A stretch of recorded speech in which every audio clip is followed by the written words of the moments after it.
This podcast is a member of the Voices of Wrestling Podcasting Network. Visit voicesofwrestling.com to hear the rest of our great podcasts, as well as show reviews, columns, opinions, and updates across the world of wrestling.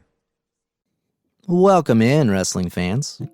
You're listening to The Next Pillar, an AEW variety show podcast here on the Voices of Wrestling Podcast Network. Thanks for tuning in. And we have a nice show for you today. I have some listener mail. I have some thoughts about CM Punk and MJF tonight in Chicago. And some words of wisdom later in the show, as you've come to expect, no doubt. So I'll be back in a bit. Next Pillar AEW podcast.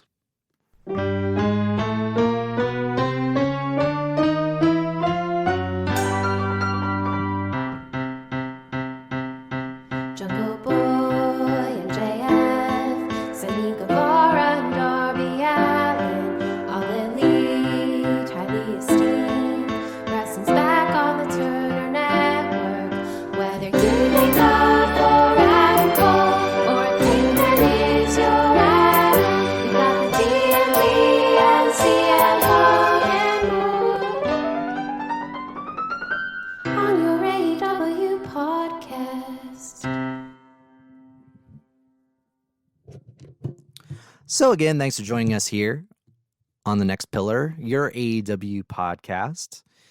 I wanted to mention we do have an email now. I've been getting a fair amount of listener feedback, questions, etc., but it's coming in like a few different places right now, so I wanted to consolidate everything.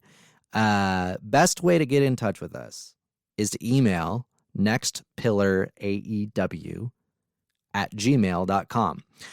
Feel free to email if you have any song requests, if you have any thoughts on the show, if you'd like to be a guest on the show.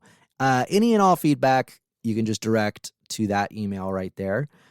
We also have social media. We're on Twitter at NextPillarAEW. We'll be on Facebook and Instagram as well, so you can follow us wherever you follow things. I know you follow things. You can follow us where you follow things. And any support you can give to the show, even if that's just a nice little retweet, really does mean a great deal to me. This is my 4th episode here, and I've been really enjoying doing a podcast like this, and I plan on continuing it as long as I'm able to.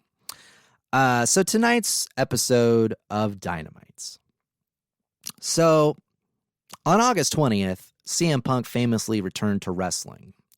Now, tonight, February 2nd, we find out if it was all worth it. We find out if CM Punk is still the best in the world, or he's just the coolest dad at soccer practice. Before we find that out, let's go back in time for just a bit. So think back to this spring/summer when you first heard the news about CM Punk probably coming back. Whether you were excited like I was, or maybe just a bit intrigued. You're not a big CM Punk fan, but you at least want to see what he's going to do when he comes back. I'm willing to bet wherever you fall on that spectrum, it's unlikely that your kind of vision of what CM Punk does when he comes back, I'm guessing it didn't include these flaccid babyface promos he's been doing, or his like 10-minute matches against people like Matt Sydal. It took me a long time to be able to admit this to myself, but the fact of the matter is that, beyond the first couple weeks, this CM Punk comeback has just felt a little off. And it's because CM Punk himself has seemed or felt a little bit off to me. We wanted CM Punk to be CM Punk, and we've seen flashes of it here and there, like that Gone Too Soon feud that he had with Eddie Kingston. But the fact of the matter is that since August 20th, CM Punk, his return is just, it's not felt like a CM Punk return should feel like. And I think he knows that, which is exactly why, we've seen him pour, so much of his heart and soul into this feud with MJF. And I think he realizes something, but more on that later. back on that edition of Rampage, that August 20th edition, he mentioned scores that he needed to settle in the locker room and wanting to work with young talent. Incidentally, does anyone really feel like that little match that he had with Powerhouse Hobbs or Lee Moriarty or any of these young talents that he wrestled with, do any of us really feel like that's actually done anything for those guys? Like, I'm not talking about them personally or, them getting to have a nice moment on TV. I'm talking about the nuts and bolts of things. When it comes to the way that they're booked and their position on the card, did any of those matches with CM Punk ultimately do anything for any of those young wrestlers? I think if we're being honest, the answer is no. I would say a big reason why this CM Punk return feels so off to me is just that CM Punk does not really feel like a part of the AEW ecosystem, I guess. I'm sure he's, very popular in the locker room, very popular in the office, no doubt, from his merch sales. I'm sure for him it's been a great change of pace from how things were in WWE. But when it comes to the actual organism that is AEW, to me, CM Punk feels more like a special guest than an actual part of things. Kind of like how Luke Perry was a special guest for like an entire season of 90210. It was terrible. Skip that one. But for me, like CM Punk, outside of a couple cursory mentions of maybe wanting a title shot, he's never really felt like he's been a part of the title picture. Nor does, even though that I think a good contrast is between him and Adam Cole, both of which came ultimately from WWE, both of whom came in and, won every match that they wrestled until recently for Adam Cole. Yet why is Adam Cole, ranked the number one wrestler and will eventually, we're kind of all expecting after this Lance Archer thing is wrapped up, get a title shot. That feels normal because Adam Cole very much feels like a part of AEW with his, his run-ins with the Young Bucks, dating Brick Breaker. All of these things firmly place Adam Cole within that AEW universe. For me, CM Punk just doesn't feel a part of that right now. And I have an idea how to fix that, but but first, I should say, you ever watch that show Man vs. Food? This was back when, Food Network, Travel Network, all those channels were still watching. I loved that show. It was a guilty pleasure of mine. You may remember or recall the original host, Adam Richmond, left the show way back 10 years ago, 2012. That show's been still going. In fact, the guy that took his job has now been hosting the show longer than Adam Richmond. But I think for a lot of people out there, especially if maybe you used to watch cable and now you don't, like me, I hold those Adam Richmond episodes in pretty high esteem, and I still to this day actually think that they're pretty engaging TV. In terms of like bad Food Network, Travel Network TV, I think they're totally acceptable still. But let's just say for a second, you're not someone like me and just likes to sometimes watch Food Network. Let's say you're like a Man vs. Food super fan, okay? You loved watching the show, but you hold those years. This is a very weird hypothetical, I just realized. You hold these years, that Adam Richmond hosted the show, in great esteem. And you feel like things just haven't been the same without him. So let's say it's announced tomorrow that Adam and Richmond is coming back, and Adam Richmond is going to host another season of Man vs. Food.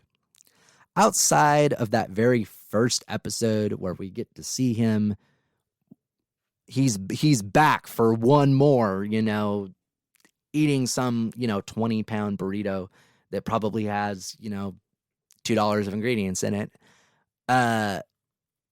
Outside of that first episode, would there really be anything that interesting or engaging going on throughout that season? I think if we're being honest, even the biggest Man vs. Food fan would probably want to see Adam doing something a little bit different than he was before. If not something completely transformative altogether. Yes, I'm going to thread these things together. You may be thinking to yourself, how is he going to do it? I'm going to do it. Just listen. So enter MJF tomorrow night. how can CM Punk make us all just completely forget about how underwhelming this comeback has been so far? Because let's face it, even if it has been underwhelming, if he pivots to being the CM Punk we all know and love, none of us are going to remember the couple boring months that happened after he got back. If anything, we'll look back on it fondly, because that was kind of our only, I feel like it's really our only FaceTime that we've ever gotten with a happy and healthy Phil Brooks. And that's been nice to see. But CM Punk finds himself in a very unique position tonight in the ring. And he has the opportunity tonight to do something that only a select, or I hesitate to use this word, but an elite class of wrestler can do. And I was thinking about this the other day. A good wrestler can have a great match. Even a bad wrestler can have a great match with the right opponent. And you know what? I actually believe that the vast majority of people in that AEW locker room can cut a pretty decent promo. And I think a handful of them can even hang with CM Punk on the mic. Simply put, the one thing that I feel really separates, the thing that I feel separates the very best wrestlers of our time or of other generations, but especially today, is the ability to legitimately take a wrestler and in the process of having a feud or a match with them, legitimately make them a star. Now, I'm not talking about, WWE fans saying that it was some great opportunity for Big E to lose to Roman Reigns and Brock Lesnar and Austin Theory and who knows who else. I'm talking about actually putting over a wrestler. I'm talking about legitimately making a star. Talking about sending a clear message to the fans, to the industry at large, to the locker room, that this guy has got next. It's where, you're looking at a wrestler. It's where you look at a wrestler and you start to think, when is this guy going to get a shot at the belt? Not if. And CM Punk can do that tonight with MJF. And regardless of the outcome, that's how I'll judge whether or not this Punk return was a success. If after this feud, MJF, continues to rocket up to the top of the card, to where he feels like an eminent champion and he's not just somebody that they're letting kind of hang out in that tier like they do with so many other wrestlers. For MJF, this match should feel like a coronation. It should feel like he's getting his ticket punched to the show. For CM Punk, this match should feel like a resurrection. He should be able to move on to something that's just as interesting as this MJF feud. This should really be the start of the next act of CM Punk's career.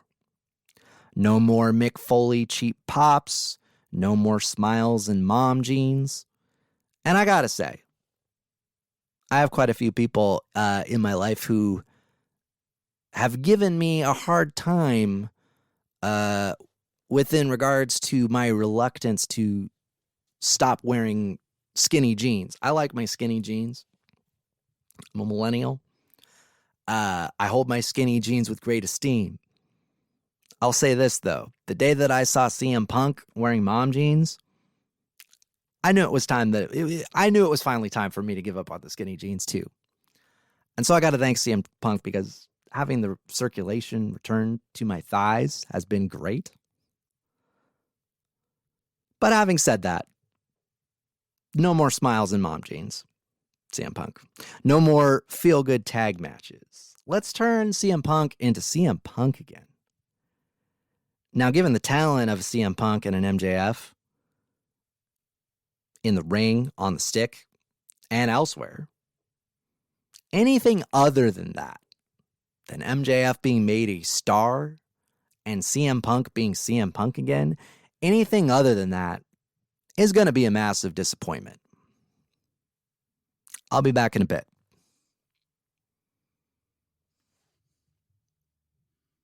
You know it's all about the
So we just heard a nice little piece by my friend Andrew Black. It was a nice little take on Adam Cole's theme.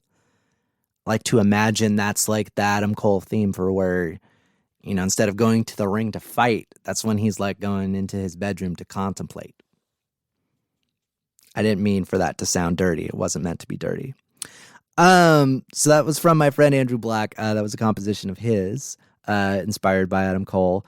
You can get in touch with him at linktr.ee/Andrew Black.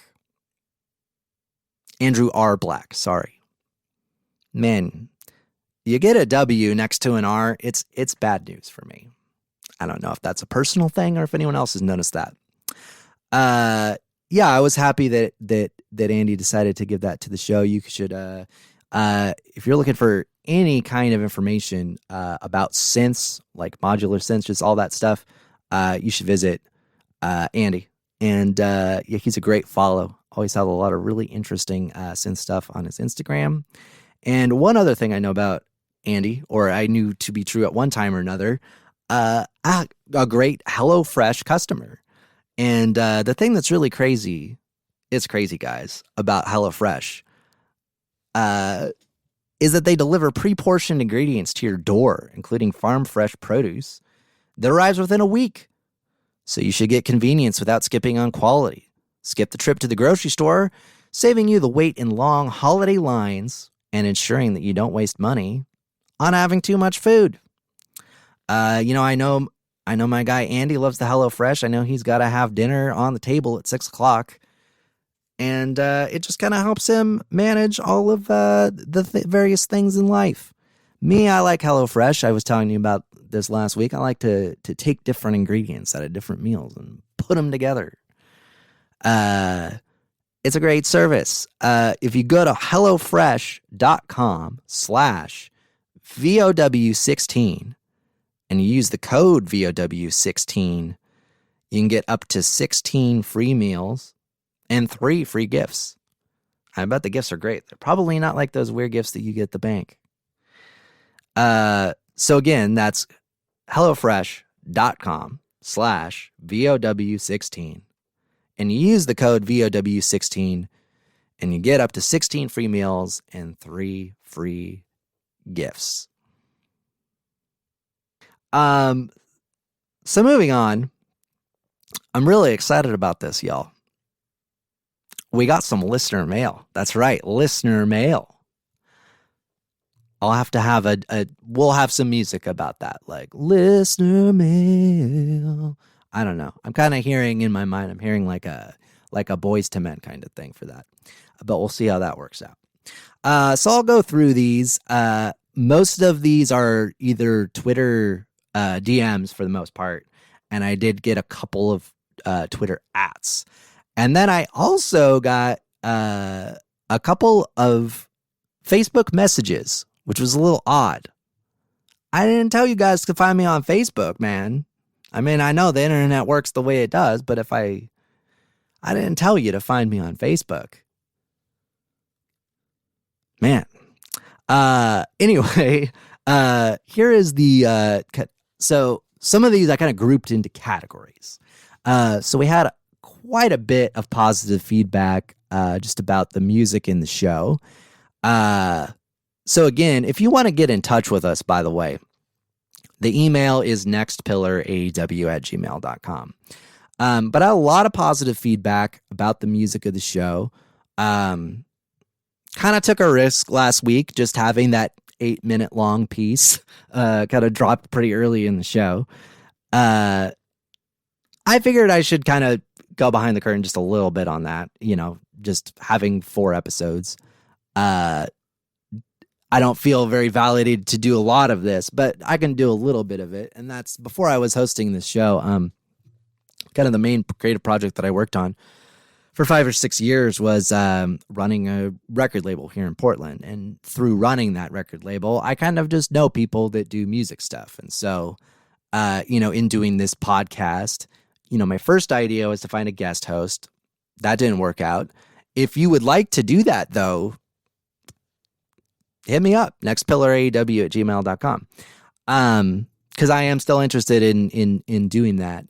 I quickly realized, especially kind of given the response to that little preview episode that I did, I quickly realized that I wasn't really going to be able to make a very engaging program if it was just me talking. And so, I tried to find a co-host. That didn't work out. Obviously, doing interviews, if I'm going to do an interview, I'm not going to have my friend Ben that likes AEW come on the show and we talk about AEW or something like that.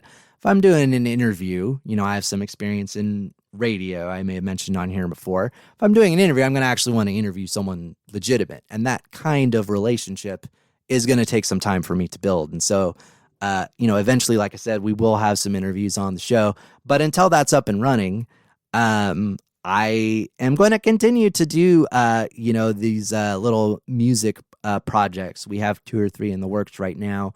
They're in various stages of completion.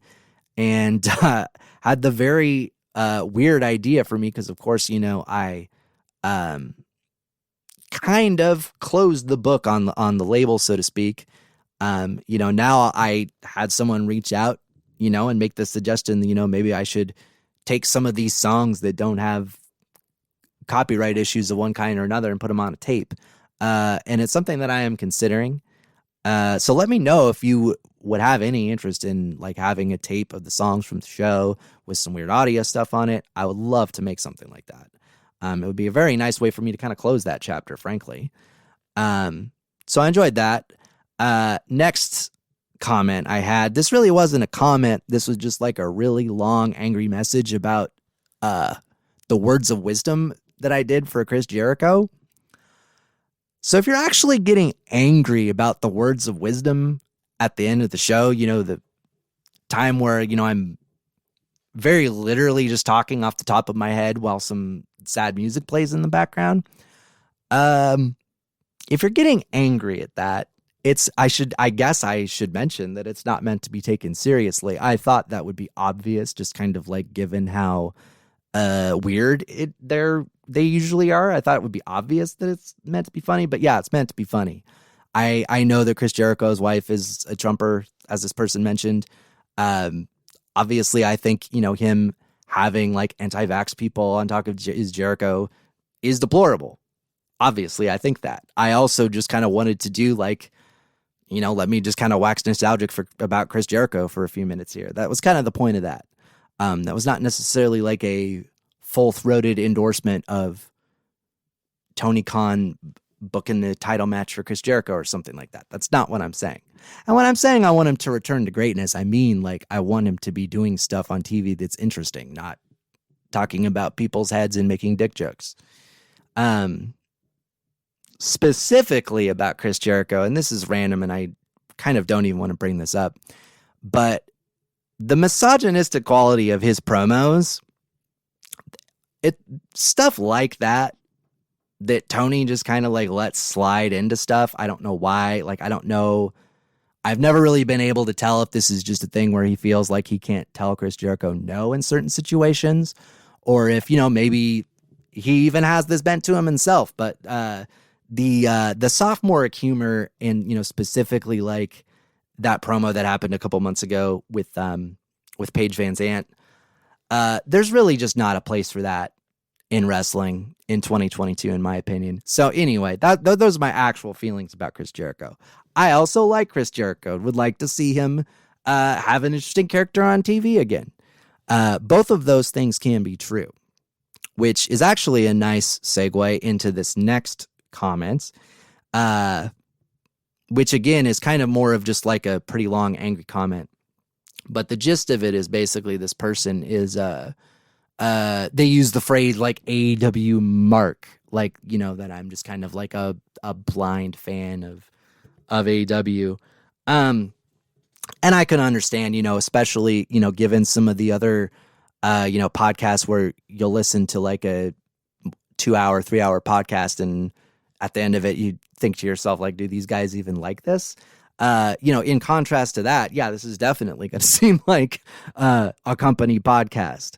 I will say, though, and I mentioned this very first episode, even if I do genuinely look forward to every episode of Dynamite, even if I do genuinely enjoy, most of the product, most of the wrestlers, etc., there's about 20% of what goes on, in AEW that I find almost as frustrating as like the 99% of WWE programming that I can't stand. Sometimes life is interesting like that, where it's almost like that 20% can bother you more than if you just completely hate almost the entirety of everything. It's interesting how that works. I will take that criticism seriously, though, and try to come up with some opportunities to kind of, just offer some criticisms. One thing I will say, though, some people confuse critical thinking with being negative. Sometimes thinking critically can actually be pointing out things that are good about something. I know this is something that and you want to talk about something that's endemic to not just wrestling, but various other art forms. It's that dynamic. It's that dynamic right there. Is what's wrong with the online discourse of a lot of really worthwhile art forms, unfortunately. So yeah, no, I would not consider myself to be an AEW mark. I realized that the Twitter that I made I am saying this, and now I'm realizing that if you go on Twitter and you look up Next Pillar AEW, literally the only person that I'm following is Tony Khan. Just like with the words of wisdom on Chris Jericho, that's just a joke.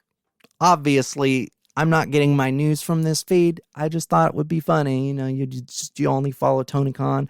I do have a couple goals for the show. One of them is I would like to follow back from Tony Khan. I know that's like years down the road. But I would just think that would be really funny. Like if that's the only person I'm following and I get to follow back, that would just be nice. That would just be funny. Would also love to hear what Joe Lanza thinks about the show. I'm a huge fan of the flagship, I gotta say. Anyway, that's pretty much it for listener mail. I will say, I would love to have more. I'll do this every week if I get enough stuff. And if you want to make that happen, send us an email, nextpillaraew@gmail.com. So that's actually all I had for the listener mail. And so I'll be back, just to kind of wrap things up here in just a minute.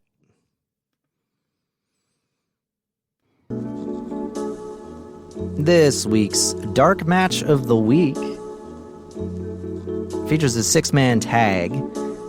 Dante Martin, Lee Moriarty, and Matt Sydal versus The Factory, QT Marshall, Aaron Solo, and Nick Comotoro.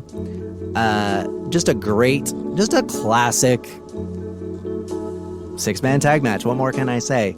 I will say, though, I did really miss the full Lee Moriarty entrance. I love his whole Taiga style entrance that he does with the mask and all that. So when he's in a 6-man, yeah, I do miss that. I do miss that full Lee Moriarty entrance. And I see a lot of people talking about Lee Moriarty. I know he's kind of like an internet favorite. Not enough people talk about how fun that entrance is. I love it.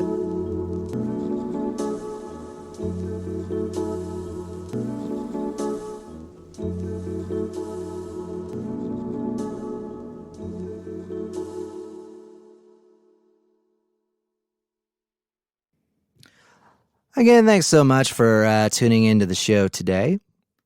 Again, you can find us on Twitter or any social media you want, Next Pillar AEW. And more importantly than that, any thoughts, concerns, psychic readings, anything like that, send them my way. nextpillaraew@gmail.com is the handle. And come to the end of the show. So again, it's time for the words of wisdom. And this week's words of wisdom are for Hikaru Shida.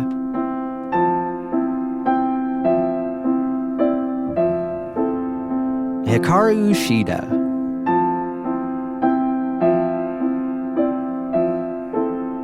Not everyone knows this, but you're actually my favorite wrestler in the AEW Women's Division, Hikaru Shida.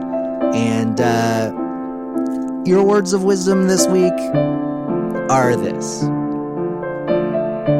Gentleman by the name of, I believe it was Jonathan Bon Jovi, 19th century poet Jonathan, or 21st century poet Jonathan Bon Jovi, once posed the question, who says you can't go home? Sounds like that's where you are right now, Hikaru Shida, and we can't wait to have you back to blow off that feud with Serena Deeb, who, I'll be honest, is since you're gone, my current kind of favorite person in this division.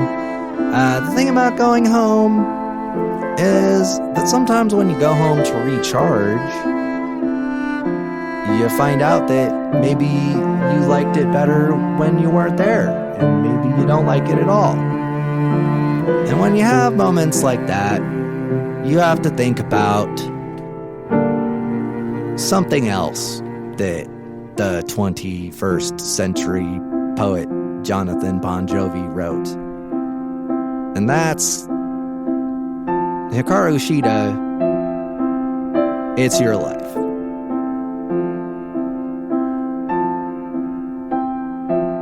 See you guys next week.